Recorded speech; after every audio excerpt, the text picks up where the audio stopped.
ओम गं गणपते नमः। आप सभी का आपके अपने चैनल पर बहुत बहुत स्वागत है। आप सभी पर ईश्वर की कृपा सदा बनी रहे। महाभारत को हम सही मायने में विश्व का प्रथम विश्व युद्ध कह सकते हैं, क्योंकि शायद ही कोई ऐसा राज्य था जिसने इस युद्ध में भाग नहीं लिया। आर्यव्रत के समस्त राजा या तो कौरव अथवा पांडव के पक्ष में खड़े दिख रहे थे। श्री बलराम और रुक्मी ये दो ही व्यक्ति ऐसे थे जिन्होंने इस युद्ध में भाग नहीं लिया। कम से कम हम सभी तो यही जानते हैं, किंतु एक और राज्य ऐसा था जो युद्ध क्षेत्र में होते हुए भी युद्ध से विरत था। वो था दक्षिण के उडुपी का राज्य। जब उडुपी के राजा अपनी सेना सहित कुरुक्षेत्र पहुँचे तो कौरवों और पांडव दोनों उन्हें अपनी ओर मिलाने का प्रयत्न करने लगे। उडुपी के राजा अत्यंत दूरदर्शी थे। उन्होंने भगवान श्री कृष्ण से पूछा, हे माधव, दोनों ओर से जिसे भी देखो युद्ध के लिए ललायित दिखता है, किंतु क्या किसी ने सोचा है कि दोनों ओर से उपस्थित इतनी विशाल सेना के भोजन का प्रबंध कैसे होगा? इस पर भगवान श्री कृष्ण ने कहा, महाराज, आपने बिल्कुल उचित सोचा है। आपके इस बात को छेड़ने पर मुझे प्रतीत होता है कि आपके पास इसकी कोई योजना है। अगर ऐसा है तो कृपया बताइए। इस पर उडुपी नरेश ने कहा, हे वासुदेव, ये सत्य है। भाइयों के बीच हो रहे इस युद्ध को मैं उचित नहीं मानता। इसी कारण इस युद्ध में भाग लेने की इच्छा मुझे नहीं है, किंतु ये युद्ध अब टाला नहीं जा सकता। इसी कारण मेरी इच्छा है कि मैं अपनी पूरी सेना के साथ यहाँ उपस्थित समस्त सेना के भोजन का प्रबंध करूं। इस पर भगवान श्री कृष्ण ने हर्षित होते हुए कहा, महाराज, आपका विचार अति उत्तम है। इस युद्ध में लगभग 50 लाख योद्धा भाग लेंगे और अगर आप जैसे कुशल राजा उनके भोजन के प्रबंध को देखेगा तो हम उस ओर से निश्चिंत ही रहेंगे।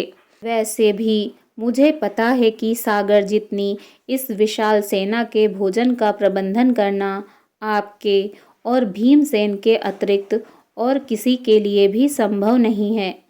भीमसेन इस युद्ध से विरत हो नहीं सकते।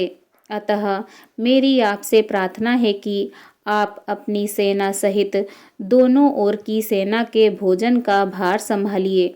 इस प्रकार उडुपी के महाराजा ने सेना के भोजन का प्रभार संभाला।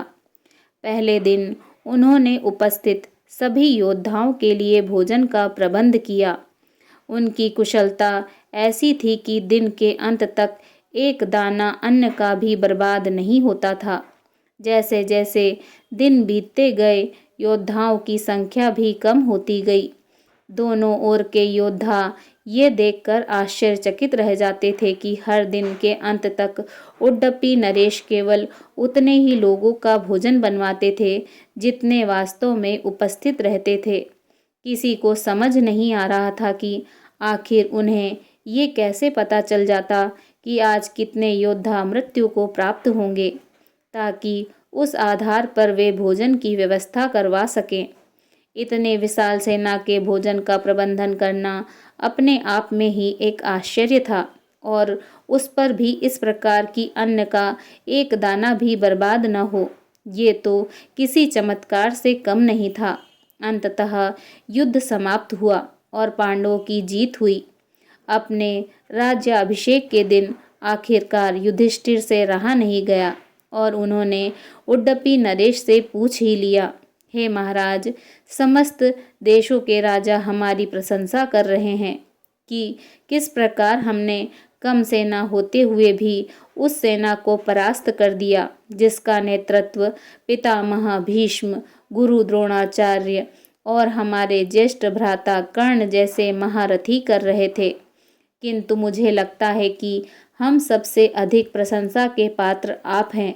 जिन्होंने न केवल इतनी विशाल सेना के लिए भोजन का प्रबंध किया, अपितु ऐसा प्रबंधन किया कि एक दाना भी अन्न का व्यर्थ न हो पाए। मैं आपसे इस कुशलता का रहस्य जानना चाहता हूँ। इस पर उडुपी नरेश ने हंसते हुए कहा, सम्राट, आपने जो इस युद्ध में विजय पाई है, उसका श्रेय किसे देंगे? इस पर युधिष्ठिर ने कहा, श्री कृष्ण के अतिरिक्त इसका श्रेय और किसे जा सकता है? अगर वे न होते तो कौरव सेना को परास्त करना असंभव था। तब उडुपी नरेश ने कहा, हे महाराज, आप जिसे मेरा चमत्कार कह रहे हैं, वो भी भगवान श्री कृष्ण का ही प्रताप है। ऐसा सुनकर वहां उपस्थित सभी लोग आश्चर्यचकित हो गए। तब उडुपी नरेश ने इस रहस्य पर से पर्दा उठाया और कहा, हे महाराज युधिष्ठिर, भगवान श्री कृष्ण प्रतिदिन रात्रि में मूंगफली खाते थे। मैं प्रतिदिन उनके शिविर में गिनकर मूंगफली रखता था और उनके खाने के पश्चात गिनकर देखता था कि उन्होंने कितनी मूंगफली खाई है। वे जितनी मूंगफली खाते थे, उससे ठीक 1000 गुणा सैनिक अगले दिन युद्ध में मारे जाते थे। अर्थात अगर वे 50 मूंगफली खाते थे तो मैं समझ जाता था कि अगले दिन 50,000 योद्धा युद्ध में मारे जाएंगे।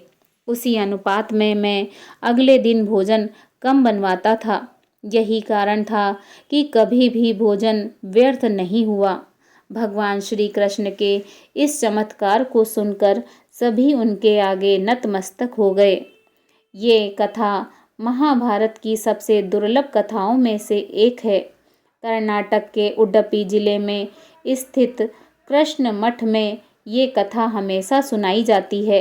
ऐसा माना जाता है कि इस मठ की स्थापना उडुपी के सम्राट द्वारा ही करवाई गई थी, जिसके बाद में श्री माधवाचार्य जी ने इसे आगे बढ़ाया।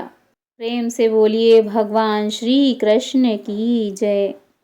अगर आपको यह कथा पसंद आई हो तो वीडियो को लाइक करें और शेयर करें, और इसी तरह की पौराणिक और धार्मिक कथाओं को सुनने के लिए मेरे चैनल को सब्सक्राइब करें। धन्यवाद। जय श्री राधे कृष्णा।